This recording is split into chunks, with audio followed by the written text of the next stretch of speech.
শুভেচ্ছা স্বাগতম প্রিয় বন্ধুরা। আজকে আপনাদের যে কথাটা বলতে আসছি, এখন বর্তমানে বৃষ্টির সিজন চলে। এই সিজনে পানির পরিমাণটা অনেক বেড়ে যায়, খাল বিল পুকুর নদী নালা একদম টইটুম্বুর হয়ে যায়। এতে আমাদের কি হয়, আমাদের বাড়িতে ছোট ছোট বাচ্চা আছে, শিশুরা আছে, দেখা যাচ্ছে তারা ওই ঘর থেকে বেরিয়ে পানির সন্নিকটে গিয়ে অনেক বড় ধরনের বিপদের সম্মুখীন হয়। প্রথমত যেটা হয়, বাচ্চাগুলো পানিতে পড়ে আমাদের চিরতরে আমাদের কাছ থেকে হারিয়ে যায়। আর দ্বিতীয়ত সেটা হলো এই বৃষ্টির কারণে সাপের প্রাদুর্ভাব, পোকামাকড়ের প্রাদুর্ভাব বাড়ে।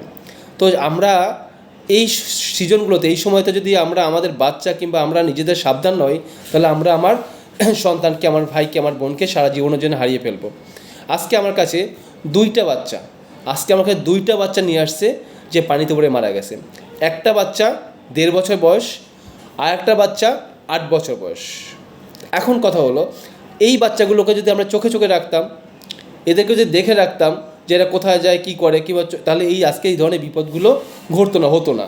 কিন্তু এতে কি হলো, একটা মা তার সন্তান, তার বুক ছেঁড়া, তার নারী ছেঁড়া ধন, তার বুকের মানিককে হারিয়ে ফেলেছে। এদের আহাজারি কান্না শুনলে আপনার বুকের ভিতরে ফেটে যাবে। আমি যেটা শুনি, আপনারা শুনবেন, আপনারা শুনলে আপনারা বুঝবেন যে কতটা কষ্টের বিষয় যে আপনি সন্তানটা কোলে পিঠে করে বড় করেছেন, সেই সন্তানটা হারিয়ে ফেলছেন। আপনাদেরকে অনুরোধ করব, এই বৃষ্টির সিজনে আমাদের পানির পরিমাণটা বেড়ে যাচ্ছে খালবিল নদী নালায়।